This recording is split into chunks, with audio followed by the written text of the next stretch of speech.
Welcome to the Piping Engineering YouTube channel. In today's video, we'll walk you through a straightforward, step-by-step method for calculating pipe length and elbow angles in a double-rolling pipeline. Thank you so much to all our members and subscribers for your amazing support. It really makes a difference. If you're interested in supporting our educational mission further, feel free to check out the membership options linked in the description below. Alright, let's dive into today's lesson and get started. In a double-rolling pipeline, we use three-dimensional positioning terms to describe the pipeline's orientation and movement. The eastward movement is known as the run. The upward movement is called the set. And the northward movement is referred to as the roll. These terms help accurately define the spatial positioning of the pipeline as it moves through different planes. Understanding these directional components is essential for calculating dimensions and angles accurately in piping layouts. In such cases, the following method is used to calculate the pipe section length. In formula form, travel length equals under root square of the run plus square of the set plus square of the roll. This formula comes from the Pythagorean theorem in 3 dimensions, where the run, set, and roll represent the pipeline's movement along the eastward, upward, and northward directions, respectively. This method is applicable when the pipeline displacement forms a right-angle parallelogram, as shown in the video. In this type of double-rolling pipeline, isometric drawings typically provide the lengths of the run, set, and roll. These measurements help in calculating the overall travel length and determining the exact positioning of the pipeline within the three-dimensional space.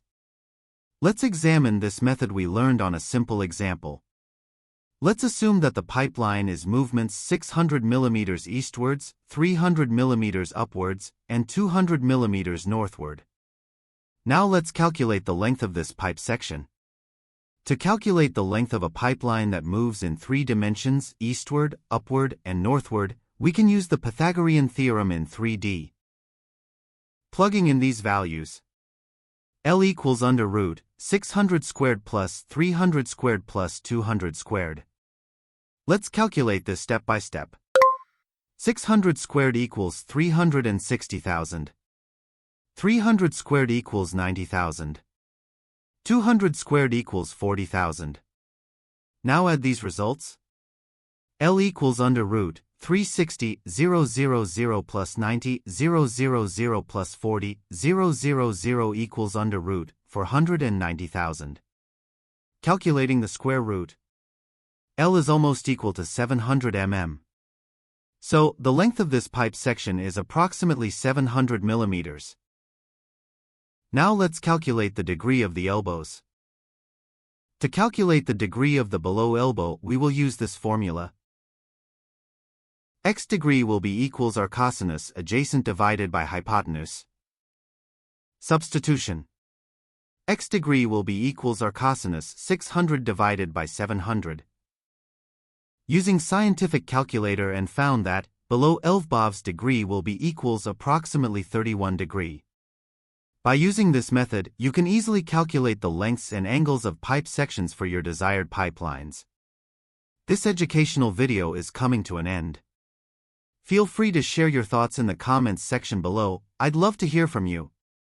By becoming a channel member, you'll be supporting our work and gaining access to exclusive perks. A big thank you in advance to everyone who leaves a comment or a like. It truly makes a difference. If you enjoyed this video, don't forget to subscribe so you won't miss out on future content. Thank you for watching, and I'll see you in the next video.